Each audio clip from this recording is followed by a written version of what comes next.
दुर्योधन ने गुरुपुत्र अश्वत्थामा को भेज दिया, जाओ पांचों पांडवों को मार दो। लेकिन जाको राखे साइया, मार सके न कोई, बाल न बांका कर सके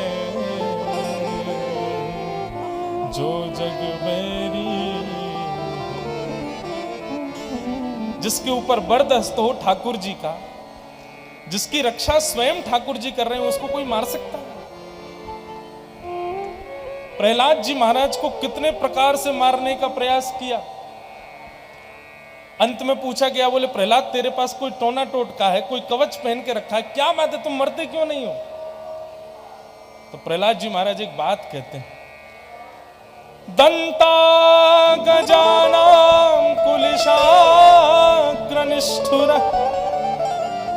शीर्णायते ते नवलम ममैतत् महाविपत्ताप विनाशनोऽयं जनार्दनानुस्मरणानुभाव।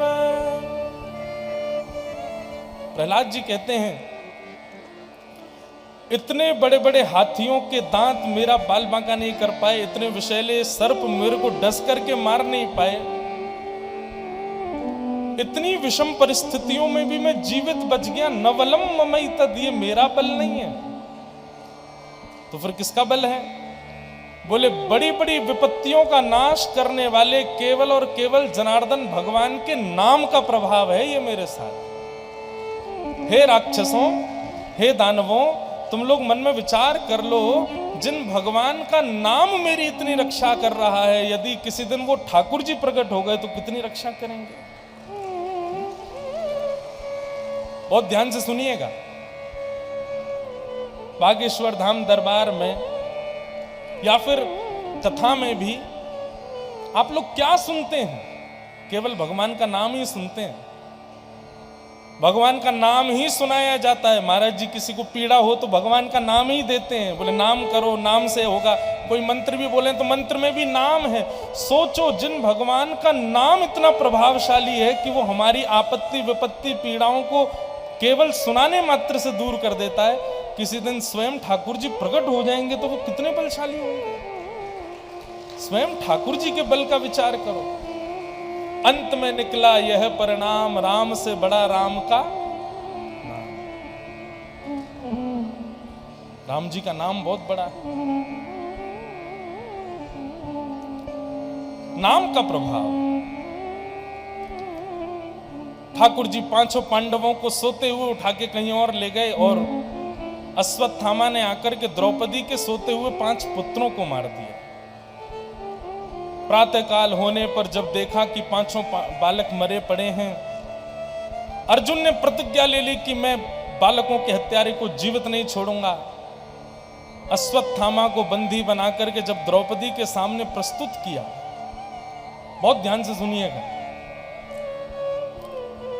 द्रौपदी अपने बालकों के हत्यारे को देखती है और देख करके अर्जुन से कहती है, मुच्यताम मुच्यतामेश ब्राह्मणो नितराम गुरु। अर्जुन, इसको मत मारो, ये ब्राह्मण है, हमारे ब्राह्मण गुरु होते हैं, गुरु को मारने का हमारा अधिकार नहीं है। अर्जुन, इसको मत मारो। बंधुओं, द्रौपदी के इस निर्णय पर कोई रीझा हो ना रीझा हो, लेकिन हमारे द्वारिकाधीश बड़े प्रसन्न हो गए। एक बात कहें, बहुत ध्यान से सुनिएगा। आपके साथ गलत करने वाले पर आप भी गलत करते हो, एक सामान्य बात है, लेकिन आपके साथ किसी ने कुछ अनुचित किया और आप उसको क्षमा कर देते हो तो आपके बदला लेने की जिम्मेवारी ठाकुर जी की हो जाती है। अरे इसने क्षमा किया, मैं बदला लूंगा इसका। हम लोग क्या करते हैं, तुमने मुझे गलत कहा तो चल 4 बात मैं भी तुझे गलत कहूंगा, इसने मेरे साथ गलत किया तो मैं भी इसके साथ गलत करूंगा। और इसी कारण से हम लोग कलयुग में और फंसते चले जाते हैं। लेकिन हमारे शास्त्र आज्ञा करते हैं, क्षमा बड़ेन को चाहिए। इस संसार में यदि सबसे बड़ा कोई दंड है तो वो दंड है क्षमा। आप क्षमा करो। क्यों बड़ा दंड है? क्योंकि जब आप क्षमा करते हैं तो फिर ठाकुर जी आपका बदला लेते हैं, ठाकुर जी उसको पूर्ण करते हैं। महाराज जी, एक प्रसंग आता है कि जब दुर्योधन की जंघा पर प्रहार किया गदा का, तो बलराम जी क्रोधित हो गए। क्रोधित होकर भीम को मारने के लिए आ गए कि भाई, धर्म युद्ध में नाभि से नीचे प्रहार करना मना है और तुमने दुर्योधन की जंघा पर प्रहार कर दिया। तब क्रोधित हुए भीम जी को, क्रोधित हुए बलराम जी को ठाकुर जी ने रोका। वो भीम को मारने आए थे। भगवान ने आकर के रोका और रोक करके कहा, बोले बलराम जी आप क्यों मार रहे हैं भीम को? बोले कि इसने धर्म विरुद्ध कार्य किया है, इसने नाभि से नीचे प्रहार किया, मैं इसको जीवित नहीं छोड़ूंगा।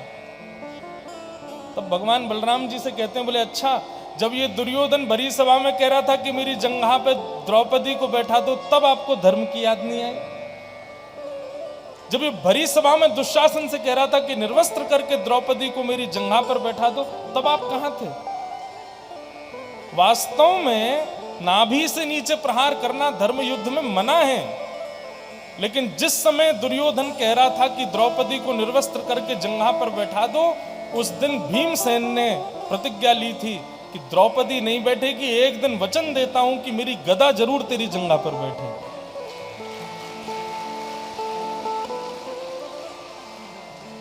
कई बार धर्म विरोधी व्यक्ति के लिए यदि धर्म विरुद्ध जाना पड़े तो वह भी धर्म है।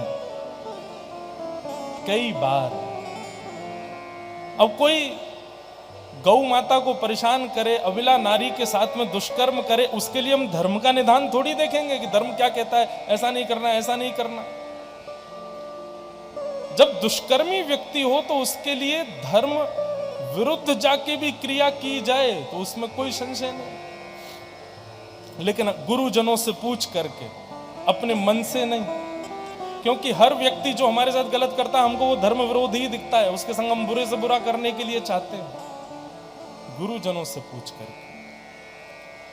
द्रौपदी ने कहा कि इसको मत मारो, ये मेरे बालकों का हत्यारा जरूर है पर ये ब्राह्मण है, इकलौती माता का पुत्र है,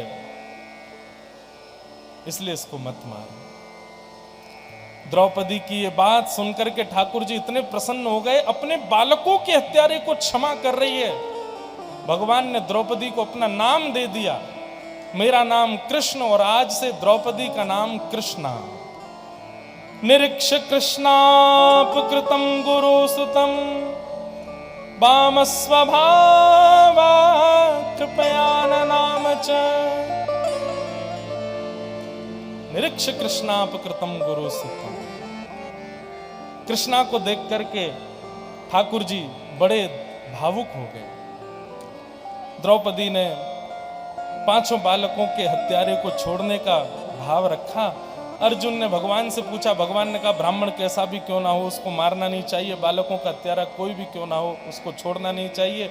भगवान की बात सुनकर के अर्जुन समझ गए कि भगवान कहना चाहते हैं कि भरी सभा में सम्मानित व्यक्ति का अपमान करना यही मृत्युदंड है। ये ब्राह्मण है, इसको जान से नहीं मारा जा सकता, लेकिन इसको अपमानित किया जा सकता है। तो भरी सभा में अश्वत्थामा को अपमानित करके वहां से भगा दिया। महाभारत का युद्ध सब पांडव जीत गए थे। भगवान रथ में आरूढ़ होकर के जैसे ही जाने लगे द्वारिका की ओर, इतने में ही उत्तरा के गर्भस्थ शिशु को मारने के लिए ब्रह्मास्त्र छोड़ दिया। उत्तरा दौड़ी दौड़ी भगवान की शरण में गई।